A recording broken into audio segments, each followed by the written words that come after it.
My friends, as we begin this time of meditation and spiritual unfoldment, let us come to a place of inner stillness, not the stillness that is forced by effort, nor the stillness that is achieved by technique, but the quiet that arises naturally when we lay down our struggle to reach God and simply allow ourselves to be present. For too long, our spiritual lives have been overshadowed by the belief that God is somewhere outside of us, that God is a being to whom we must call, cry, plead, and petition. We have been sincere in this approach. We have come with genuine longing, with earnest desire. And yet, in spite of that sincerity, there remains a burden, a sense of separation, a sense of distance between ourselves and the very source we seek. It is this burden, this unconscious belief in separation, that has made prayer seem like labor and spirituality seem like effort. We have imagined that if we could only pray hard enough, long enough, or correctly enough, God would hear us and respond.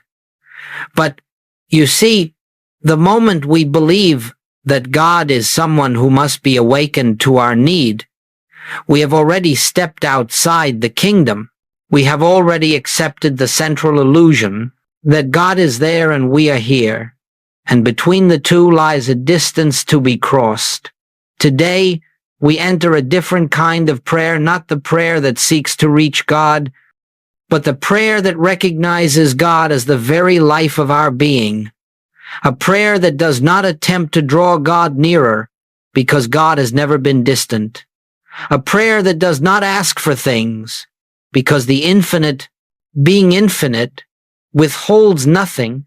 Our purpose in this hour is not to improve our outer circumstances, but to dissolve the belief that we live a life apart from God. In this recognition, the burden lifts. In this recognition, we stop striving, and we begin to rest.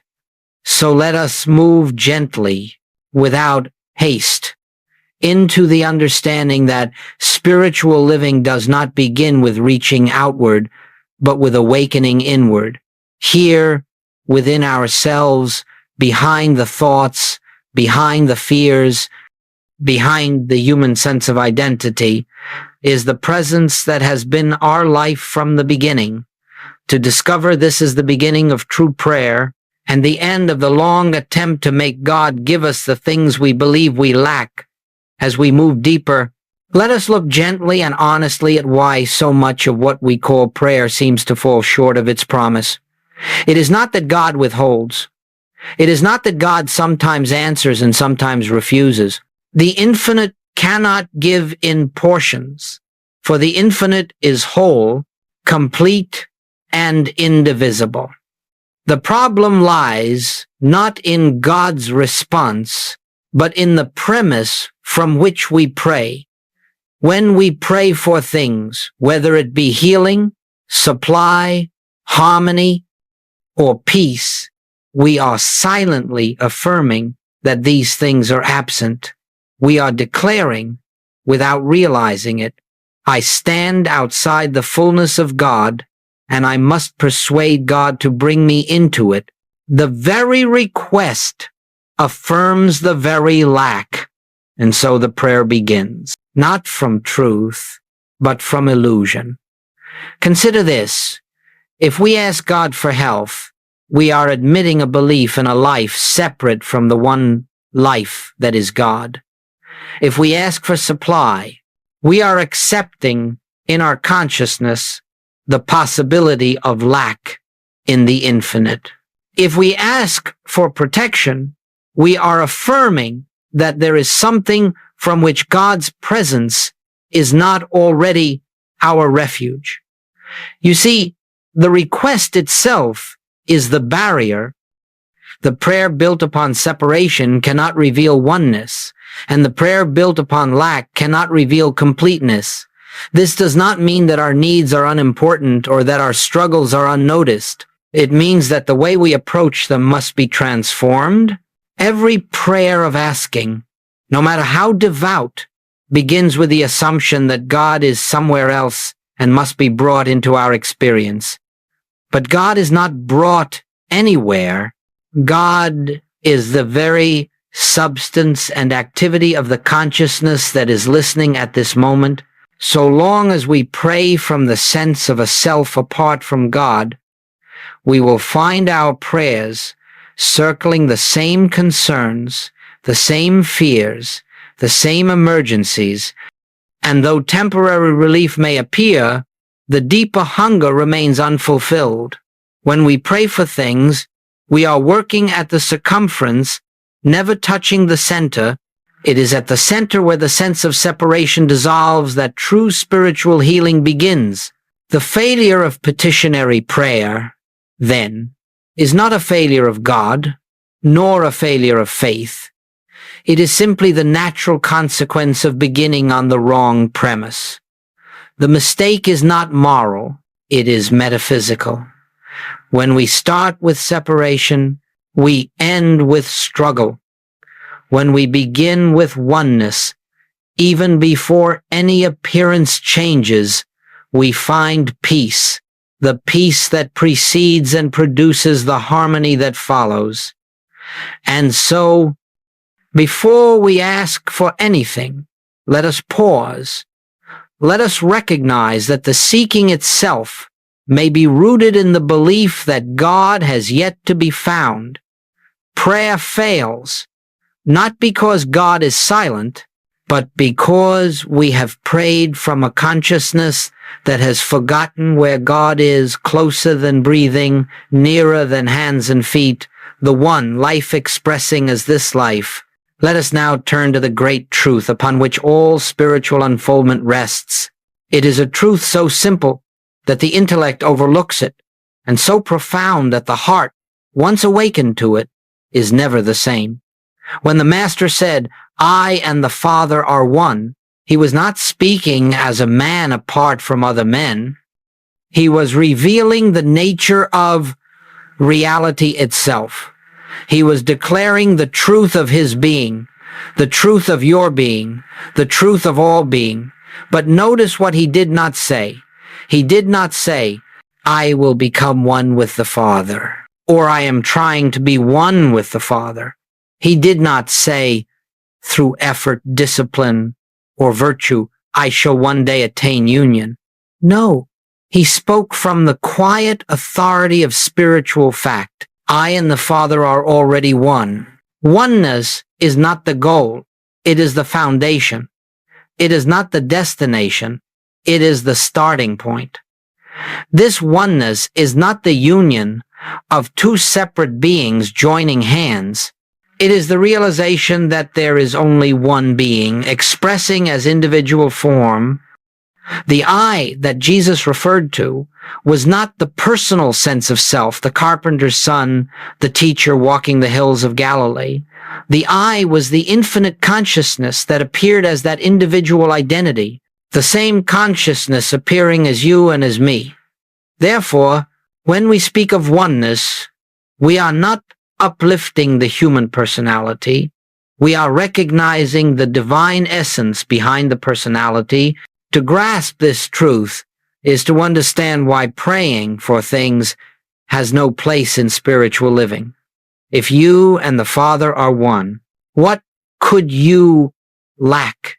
What could you request? What could be added to the fullness of God expressed as you? Every desire to get, to achieve, to acquire is born of forgetting this oneness. And every moment of recognition dissolves that desire, for in the light of oneness, the soul sees that it has never been without anything. This realization cannot be forced.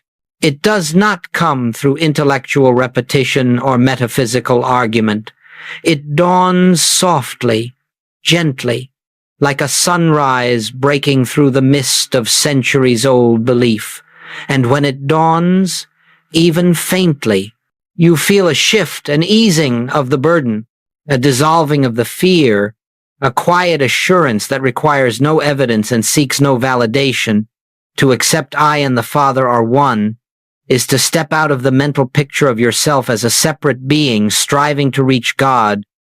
It is to rest in the truth that God is the very life living you. In this awareness, prayer becomes not a request, but a recognition. Not an effort to change outer conditions, but a yielding to the truth that stands behind all conditions. As we continue, let this truth settle into your consciousness. There is no place where God ends and you begin. There is no life apart from the life that is God. There is only the one expressing itself as the many, and the many awakening to their oneness with the one. As we proceed, let us look more deeply into an area that has caused much confusion for earnest seekers: the desire to demonstrate supply, to demonstrate healing, to demonstrate harmony. Many approach the spiritual path with the hope that by learning the right principles or practicing the correct techniques, they may bring about the conditions they desire. But, my friends, the moment we attempt to use truth to accomplish some personal objective, we have stepped outside the realm of spiritual awareness and returned to the mental world of cause and effect. Joel Goldsmith often said, "Do not try to demonstrate supply, health, or harmony. Let the Father demonstrate itself as these things." This statement confounds the human mind because the mind wants a method, a guarantee, a process by which it can secure what it believes is missing. But spiritual living reveals that nothing is missing. It is only our recognition that has been absent. Supply is not something God gives. Supply is God expressing. Health is not a condition God restores. Health is the nature of the life that God is. Harmony is not the result of divine intervention. Harmony is the unchanging character of the presence that fills all space. When we attempt to demonstrate, we are subtly affirming the belief that God must act upon a situation that currently stands outside divine order. Yet how can anything be outside divine order if God is infinite? Where is the place where God is not? If God is all, what could exist that God has not already filled with its own nature? You see, the attempt to demonstrate arises from the belief in two powers, the power of God on one hand and the power of disease, lack, or discord on the other. The moment we struggle to bring God's power into a situation, we have unknowingly accepted the reality of the opposing power. True spiritual realization begins when we release the desire to manipulate appearances, even spiritually. We do not use truth. We yield to truth. We do not command God. We consent to God's activity. We do not attempt to reshape the outer world. We recognize the invisible perfection already present and allow it to reveal itself. In this surrender, a great freedom dawns. The pressure to fix, to heal, to manifest dissolves. The weight of personal responsibility falls away. We stop attempting to direct life according to the wishes of the human self and start witnessing how the infinite expresses its own nature as our experience. This is why demonstrations fail when sought personally. They begin with the assumption that we, through spiritual understanding, can reshape reality. But spiritual consciousness does not reshape reality, it reveals reality. The kingdom of God is not created through our efforts. It is unveiled through our recognition. Therefore, let us set aside every attempt to force outcomes, even in the name of truth. Let us become still enough to feel the gentle movement of the Father within, expressing itself as the form, the function, and the fulfillment appropriate to each moment. When the Father demonstrates itself, the result is always harmonious. always sufficient, always complete, and requires no strain of our own. Now let us move into one of the most liberating realizations on the spiritual path, the distinction between living by effort and living by grace. As long as we function from the belief that we are separate individuals, responsible for shaping, sustaining, and correcting our lives, we will find ourselves caught in endless struggle. The personal self, believing itself to be the actor and the achiever, labors constantly to secure good, avoid harm, and maintain control. Yet, no matter how sincere the attempt, the burden grows heavier, not lighter, for the human mind can never escape the limitations it believes in. Grace, in contrast, is not something to be attained. It is the natural activity of the infinite. When the personal sense of self is out of the way, grace flows effortlessly, not because God suddenly acts, but because we stop obstructing the divine activity that has been present all along.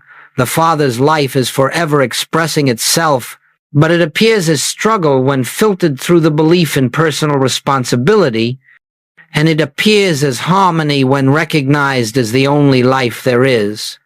Let us look quietly at the difference.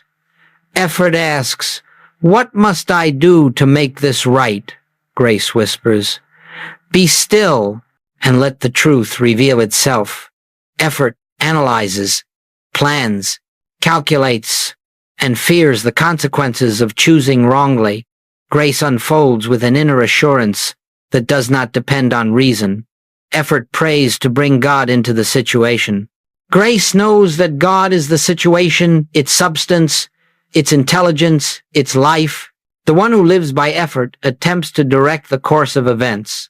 The one who lives by grace becomes the transparency through which divine wisdom acts of its own accord. This is not passivity. It is not resignation. It is the highest form of activity, because it is the activity of God expressing through the individual consciousness that no longer assumes authorship. The human mind believes that unless it is pushing, nothing is happening. But in truth, it is precisely this pushing that blocks the gentle movement of spirit. When we cease trying to govern life by personal will, the divine will, ever present, ever intelligent, begins to guide, unfold, and accomplish. Consider the areas of your life where you have struggled the most. Perhaps you have tried with great intensity to secure financial stability, to improve your health, to restore harmony in your relationships, or to find your purpose. In each case, notice how the effort itself carried within it a sense of fear of loss, fear of failure, fear of insufficiency. Such fear is not the nature of God. It is the echo of the belief that the self must accomplish something through its own strength. But listen quietly within. The infinite does not strain. The infinite does not worry. The infinite does not struggle to bring about its own expression. And because you and the Father are one, the life that is living you is the same effortless, harmonious, self-sustaining life. To live by grace is to trust this life, to trust that. It knows how to appear as supply, as health, as right action, as fulfillment. As you begin to relax your reliance on personal will, something shifts. There is a softening within. You feel a release, as though a great weight has been taken from your shoulders. You discover that you are no longer driving life forward, but allowing life to unfold. You begin to sense intuitively what to do next, not through fear or pressure, but through an inner prompting that feels natural and true. And as you follow this quiet guidance, you realize that the Father, this infinite presence, is indeed living your life, expressing its own nature as your experience. This is living by grace, and it is the way of all who truly know their oneness with God. Now we come to a point that lies at the very heart of spiritual healing and spiritual unfoldment. If we understand this clearly, many of the frustrations that have accompanied our attempts at prayer and practice will melt away. Every condition we face, whether it appears as sickness, lack, conflict, or fear, does not begin in the outer realm. It begins as a mental image, a concept held in consciousness about who we are and what our life is. The outer appearance is merely the shadow cast by this inner image. Goldsmith often said that we are not healed of sickness, we are healed of the belief in sickness. We are not supplied with money, we are freed of the belief in lack. We are not rescued from discord. We are lifted out of the belief that we live in a universe of opposing forces. The change is never in the outer picture. It is always in the shift of consciousness that dissolves the picture's seeming reality. Let us look gently at this. When a person sees themselves as a frail physical being, vulnerable to disease, subject to chance, the body begins to reflect that mental image.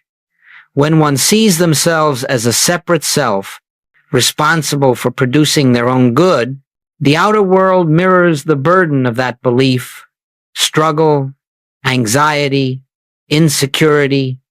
When one sees themselves as inadequate, unworthy, or unloved, life will faithfully present situations that seem to confirm that view, not because it is true, but because the mental image acts as the lens through which experience is interpreted. But when we realize, even faintly, I and the Father are one, the mental image of a separate and limited self begins to dissolve. Something loosens within us. The picture of ourselves as weak, fearful, or lacking cannot stand in the presence of the truth that our life is the life of God. It is not the human mind forcing itself to believe something new. It is the dawning recognition of what has always been true, now breaking through the clouds of old conditioning. This is why spiritual effort, affirmations, and mental will cannot bring lasting change. We may attempt to overlay a positive image upon a negative one, but the deeper sense of separation remains untouched. We may tell ourselves that we are prosperous or healthy, yet still feel the fear that these conditions may slip away at any moment. But the moment we release the entire mental picture of a self apart from God, the need for these affirmations disappears. We do not try to improve the false image. We release it altogether in the light of oneness. Dissolving the mental image does not require force. It requires recognition. When a shadow is recognized as a shadow, the fear disappears, not because we fought the darkness, but because we saw through it. In the same way, when the appearance of sickness is seen as the shadow of a belief in separation, we no longer fear the appearance. When lack is recognized as the shadow of believing ourselves to be our own source, we rest in the awareness that God is the only source and is forever expressing. When conflict is seen as the shadow of living from a dualistic mindset, we rise into the consciousness where only one operates. The outer world may still present the old forms for a time, just as a bell continues to ring after it is struck, but the consciousness behind the appearance has already changed. And as consciousness changes, the outer reflection inevitably shifts, not by our effort, but by the natural activity of truth. So let us not waste energy trying to repair the picture. Let us turn instead to the light that dissolves the picture. Let us recognize that the true self never needed healing, never lacked supply, never fell out of harmony. It is the mental image that suffered, and the mental image that dissolves as we awaken to our oneness with the infinite.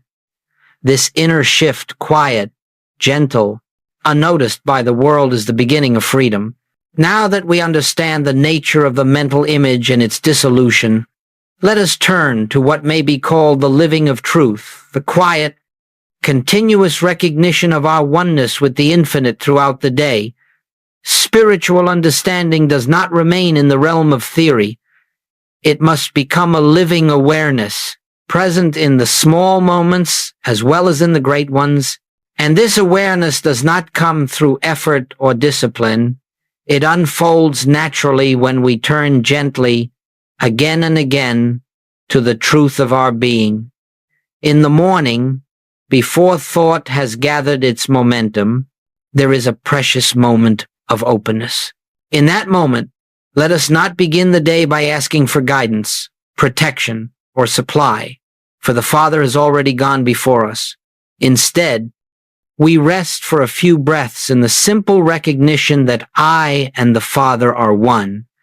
This recognition does not require words. It is an inner feeling, a soft awareness of the presence that lives us. Without trying to shape the day, we acknowledge that the infinite is expressing itself as every activity that will unfold. This subtle shift of consciousness transforms the entire day, not by rearranging circumstances, but by aligning us with a divine rhythm. As the day moves forward, life will present its usual tasks, conversations, decisions, unexpected challenges.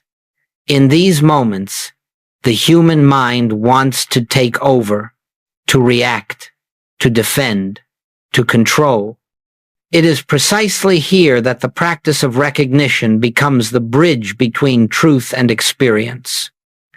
We pause, even briefly, not to find an answer, but to remember that the answer already exists within the infinite, that is our consciousness. We do not seek to solve the problem. We remember that the problem has no reality in God and therefore no power over the one who abides in oneness, whether in traffic or in a meeting. While washing dishes or walking through a difficult moment, the invitation is always the same. Turn inward. Feel the presence. Remember who lives your life. This practice of the presence, as Goldsmith called it, is not a technique to improve the outer world. It is the recognition of the inner world, the true world from which all appearances flow. The more often we rest in this recognition, even for a few seconds at a time, the more our consciousness becomes attuned to the gentle movement of grace. Things that once agitated us begin to lose their power. Situations that once frightened us become opportunities to witness the activity of the infinite in ways we could not have imagined. This recognition also transforms how we engage with others. As we remember our oneness with God, we begin to sense that the same presence lives as every person we meet. The sharp edges of judgment soften. The impulse to take offense diminishes. We realize that we are not interacting with separate selves, but with expressions of the same divine life. This awareness brings harmony, not through effort, but through the natural influence of spiritual vision throughout the day. Then we return, not by force, not by ritual, but with gentle noticing to the truth of our being. There is no prescribed number of times to practice. There is no requirement to maintain unbroken concentration. The important thing is simply to turn, again and again, to the inner light that is always present. Each turning clears away a layer of the old mental image and allows the reality of our oneness to shine through. As this recognition becomes the quiet background of our daily living, we find that life begins to unfold with increasing ease and harmony, not because we have prayed for things, but because we have aligned ourselves with the source from which all good naturally flows.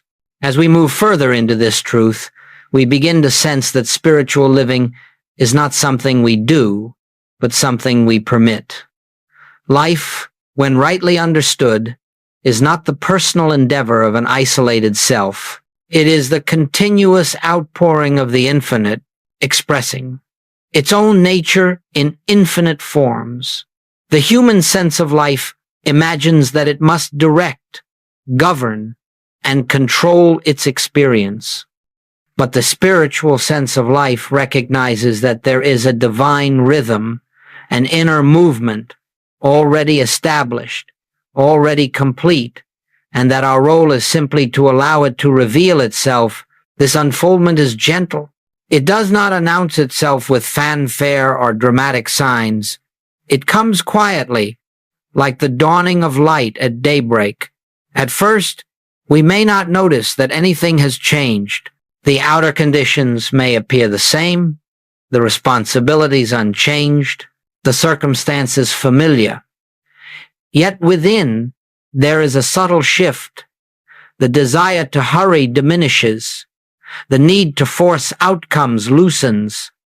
We begin to notice that decisions arise with greater simplicity, that answers come without strain, that the path forward seems to open of itself. This is not the result of personal achievement, it is the natural activity of grace.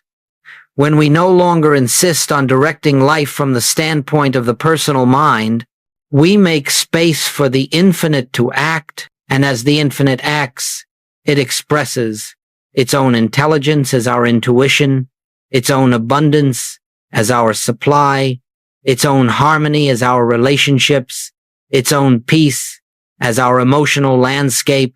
The human mind could not plan such outcomes, nor could it foresee the means by which they appear. But the infinite, functioning as our consciousness, knows how to take form in whatever way is needed. You may observe that opportunities arise without your seeking them. People come into your life who were never part of your plans. Solutions present themselves where previously there was confusion. All of this is the Father revealing itself as the form appropriate to the moment, nothing forced, nothing strained, nothing achieved through effort. Only the natural movement of spirit appearing in visible form. We often think of grace as something that comes to us, but in truth, grace is the activity of the one being moving through us. And when we stop resisting, when we relinquish the belief that we must manage every detail of life, that grace can flow unobstructed, in this flow, our actions become effortless, not because we are passive, but because they arise from an inner prompting that is wiser than thought, gentler than emotion, and surer than reason. There will be moments when appearances still try to assert themselves, moments of uncertainty, moments when the old mental images attempt to reestablish their influence. But as long as we remain anchored in the recognition that the infinite is living our life, we need not be disturbed. We do not fight the appearance. We look through it. We do not question whether the infinite is present. We rest in the knowing that it is the only presence there is. As this unfoldment continues, a remarkable assurance begins to take root. An assurance not based on circumstances, but on the inner realization that nothing can be added to or taken from the life that God is expressing. We begin to see that the form of good is secondary, the source of good is primary, and when we remain aligned with the source, the form naturally reflects the harmony of that alignment. This is the life lived by grace, a life in which the infinite expresses itself without interference, without obstruction, without the limitations imposed by the mental image of a separate self. When we allow this unfoldment, we discover that life has always been trying to express through us. Only our resistance kept us from recognizing it. Now, in the quietness of oneness, we simply accept what has always been true. And now, as we bring this period of contemplation to a close, let us return once more to the simplicity with which we began. All that we have explored together can be expressed in a single truth. The life you are living is the life of God, and the degree to which you experience harmony is the degree to which you yield to that life. There is nothing to be added, nothing to be achieved, nothing to be demonstrated. There is only the quiet recognition that all good already exists within the oneness of your being. The spiritual journey does not lead us somewhere outer. It leads us inward to the center where the presence abides. Here, in this still place, we discover that the search was never necessary, the struggle never required. The Father has been living our life all along. Each breath, each step, each moment has been the movement of the infinite, expressing itself as us. Only the belief in a separate self obscured this truth. As we rest in this awareness, we begin to sense a profound relief. The burden of living, of managing, controlling, striving slips from our shoulders. We realize we never carried life. Life carried us. We never sustained ourselves.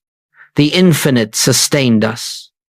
And as this realization deepens, fear dissolves, because there is no longer a me who must protect itself and no longer a world that can threaten what God is expressing. There is only the effortless activity of spirit, appearing moment by moment in whatever form is needed. Let this recognition accompany you into the hours ahead, not as a discipline, not as a demand, but as a gentle remembrance. Where I am, God is, and where God is, nothing is lacking. You need not hold this truth tightly. You need only allow it to be. Let it rise to the surface of consciousness whenever it will. Let it guide without force, comfort without effort, and reveal without your attempting to make revelation occur. Simply yield quietly, naturally, without strain to the presence that has been your life from the beginning. And as you walk through the world, know that you do not walk alone. The infinite walks as you. The Father expresses through you. The kingdom unfolds in you. This awareness is prayer. This awareness is peace. This awareness is the life lived by grace. We close now, not by ending the presence, but by resting in the assurance that it continues unbroken within us. And so, as we step back into the activity of the day, we carry with us the quiet confidence that the one who lives our life has already prepared the way